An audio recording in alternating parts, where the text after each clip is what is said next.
do you know? Okay, today we're at Warwick Farm at 62 Lawrence Hargrave Road. So this one's just been listed by Mac. Ling and Simmons.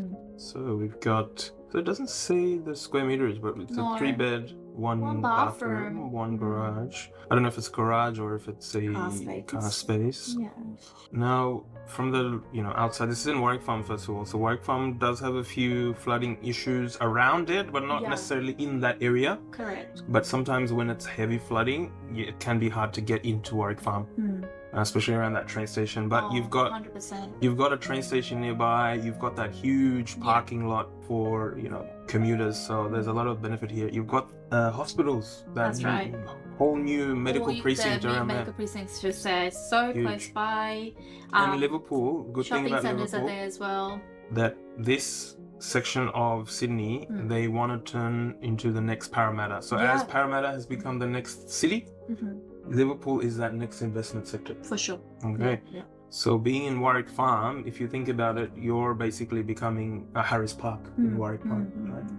So I think it's somewhere to keep an eye out. If you're someone who thinks about the future, 5 to 10 years down the track, this is where you'd want to be. Especially with what's on offer. You've got 2 plots, like they're mentioning that you could almost get 1,200 square meters. You could do a lot with 2 plots here 100%. Because it's 31 square meters. It's huge. You only need 15 oddish, 15.5 from memory to do a duplex build. So think about what you could do with 31 square meters. That's a lot. Right? There's a lot of potential in that if you think about it like that. R3 zoning, so you could go medium density, you could put up an apartment block or a group of townhouses in that section. Go up maybe 2.5 stories. So you have the option, obviously, of doing like buying the property separate or together. Depends on what your needs are. And they're willing to do it. So I'm sure the owner owns both of these together. Yeah, absolutely. So whoever's selling it off, they're willing to sell both. It's very rare to find. To get 2 neighboring properties. Exactly, at the same time on the market.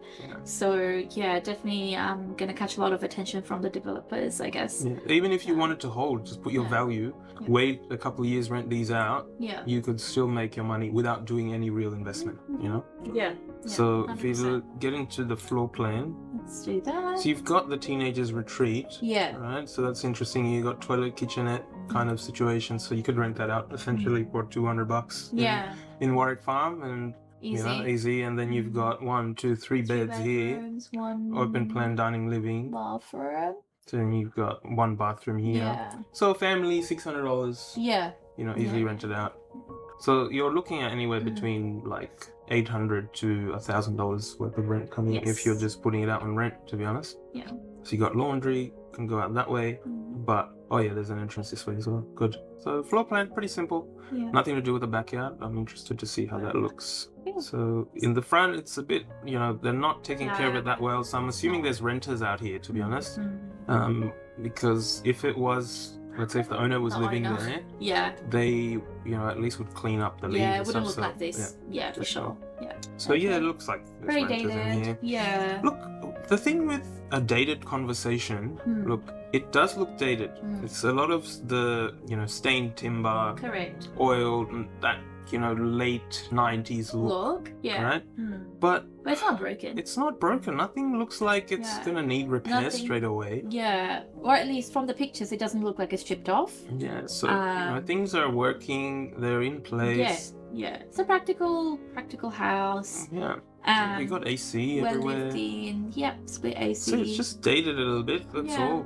Obviously yellow paint is not ideal. White paint. You see, for this, you don't even really need to change much. You can order new doors. You can get from a cabinetry place. You can just tell them these are my measurements for the doors. They can deliver the doors to you. You remove these out, and you've just got modern built-ins, like without even having to do any damage.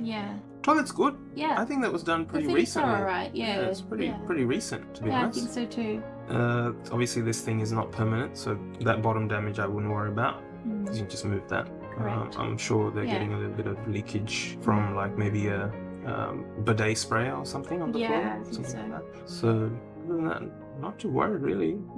Look, just because it's dated doesn't look that it needs any repair. Yeah, it doesn't look Nothing's like broken or anything out of shape, you know. Look at, there's no wet spots, no damages. There's no mold, there's nothing. Yes, the purple is a bit, you know, whoever wants to enjoy that color, you know, knows, maybe kids. Them, but but you know, paint it white, $300 to $400 in one afternoon, you can pop it out.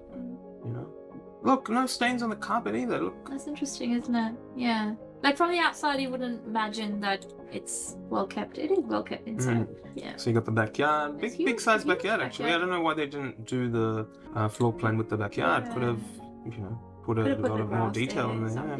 Yeah. So I'm assuming this is the teenage retreat. So it's most likely. Yeah, it's like a shed that's been converted. So I would be a bit concerned about that, but it looks like it's done by a professional. Doesn't look like somebody did it by themselves. But yeah, it could be something to look into. Do you have pictures of it? No, nothing for the inside. Yeah. But I'm just assuming that if it's here, probably just well, it's a studio basically. Yeah. One person, easily $200, good rent. But not bad. Yeah. What do you reckon this property would go for? The properties will go for. Oh, if it's together? If it's together, you could probably see somebody paying 2.2. But by itself, because whoever's going to buy it is going to buy it for the potential. Yeah. But by itself, they're going to live in it. They probably want to get away with 105. Yeah. Maybe, but nothing over the 100. 1.1 mark. I don't see it going above that, to be honest. Yeah, I think that's reasonable. That's definitely reasonable. In Warwick Farm, and like we said, 105 is good. Yeah. I think for this 104, 105, if you can scrape away with the 103.8, 103.5. Good money. Very much so. You know, the owners wanting to get rid of it. You can see they want to get both homes away. Put in an offer, see how you go. Have a back and forth. Yeah. And you'll probably land on a good price. For sure. And this is the time. Like, this is the time you really want to put your prices in. And buy your market's properties. Cold. You're not going to see a price point lower than it is today. Yeah. So if there aren't any buyers and you're thinking of buying, you're going to have less competition. What does that mean? You're going to be able to have a back and forth. Exactly. Agents don't have many people who are interested right now. And if you have the capacity, something to think about. Yeah, definitely.